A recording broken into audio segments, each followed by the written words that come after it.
Hey guys, so just a bit of a heads up before I get into this review. I am going to be talking about like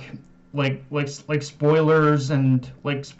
theories that are pretty much in the new anime opening. So just a little bit of a heads up there.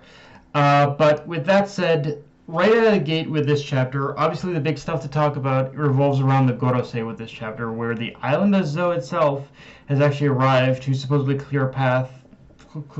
for like the Straw Hats and their allies from which the Navy Armada stationed there. And it's there where we learn from the Gorosei as well that, and I quote, to erase that fruit's name from to we changed the name of such a fruit in order to erase its name from the annals of history.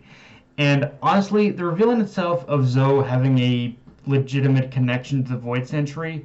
is the least surprising thing considering how much info was dumped on us in the Zo arc itself. But the bigger question is what this unspoken devil fruit is, because the fact that the world government went out of their way to hide just the name alone of this fruit says a lot. Moreover, that it might not just be a devil fruit connected to the Void Century, but in the same vein that like the red poneglyphs or maps to find Raftel, Zo itself, like, it carries with it a secret that is potentially that, like, it almost could potentially be Zo itself could potentially be one of the keys to help unlock or reawaken the Great Kingdom. Just pretty much like the City of Gold in Skypiea was, and just like and so many like points across the map could potentially that we visited up to this point have been our points that connect and reawaken the kingdom, I think, at this point. And because for as much as the thing is, for as much as the world government wants to censor every bit of information to do with the Void Century, the fact that even the Gorosei themselves like thought this fruit to be a myth, to me at least, lends weight to just this possibility alone that yeah, it is going to be it is going, like, the Zo itself is going to have a connection that's going to help cause the Great Kingdom to be to resurface again or something like that. But moving slightly away from that though, once again Oda kind of reinforces the whole thing of Robin being kidnapped through the Gorosei. And just the fact that he's reaffirming that possibility through them, to me, all but confirms that the government isn't going to have her in custody for long. Because really, when you really look at the Gorosei, when has anything they've ever said pretty much gone right or the way they predict it will? Like these old fucks are just terrible at predicting,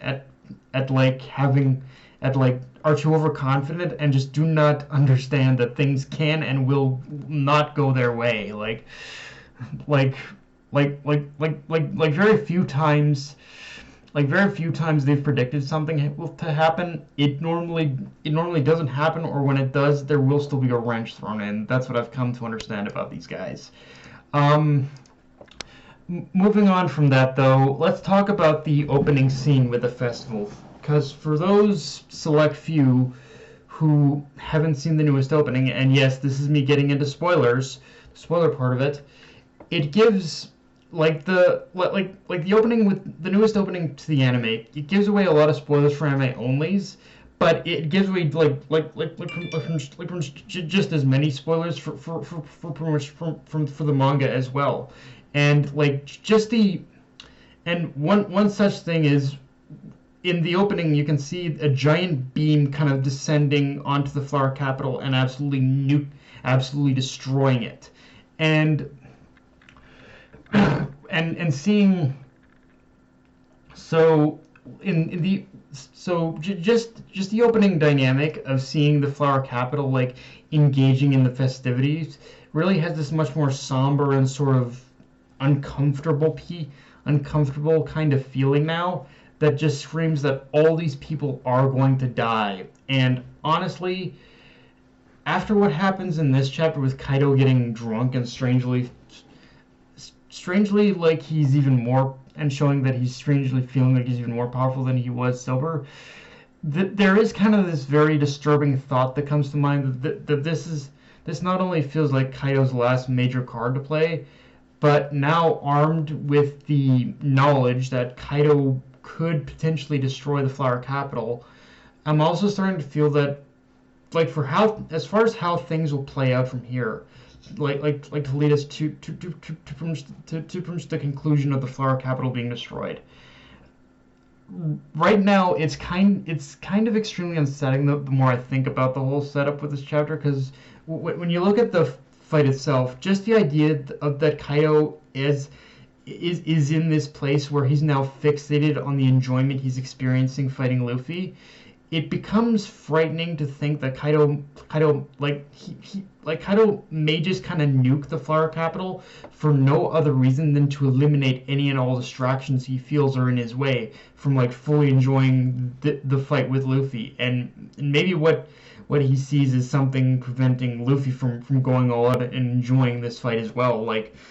That's kind of the scary part I'm kind of viewing from this. Like, Kaido is enjoying this battle so much that he doesn't want anything interfering with it. And like the only other scenario I can see is Kaido destroying the Flower Capital as a last ditch maneuver, knowing he's about to be defeated. But honestly, the first one just feels more in line with something Kaido would do as a character. Like, it just feels like that's something that is what he would is the reason he would go to such great lengths to begin with. Like, he's just one who kind of just enjoys battle, and to put it lightly. And yeah, I guess talking about Kaido's drunken fighting style in itself is almost, I'm not gonna lie, like, seeing Kaido's drunken fighting style is one of those times where it feels like Oda saw what Kishimoto did with Rock Lee's drunken fist and said, you know, I bet I can make this look even goofier and badass. I just need the right character to do it. And lo and behold, he creates Kaido, and just the perfect like comedically like but also badass scenario in order for him to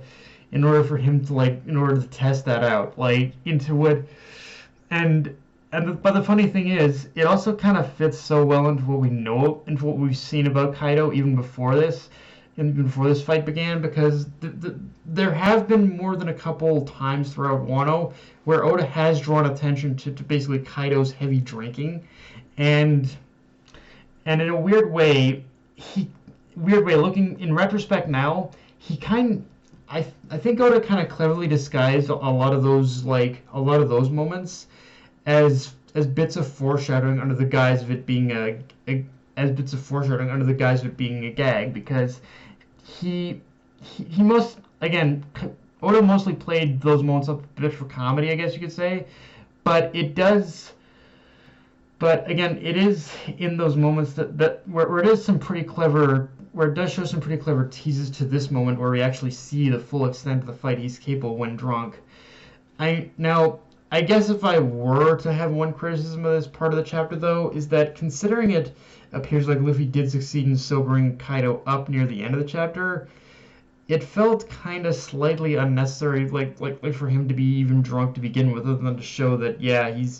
he wants to celebrate. It's a festival. He wants to get, I don't know, like, it's one of those weird things where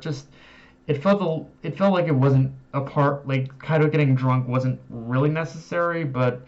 I don't know. But yeah, aside from that, there's not much more to say. This was a pretty straightforward chapter, honestly, even though and honestly, it's one of those where even though the chapter was 17 pages, it actually felt less than that, mainly because a good majority of it was just the fight between Kaido and Luffy, and it honestly, it left me wanting a little bit more from the chapter than just that. But I think ultimately this was Oda setting things up for things that will play, for major plot points that will play out from here. But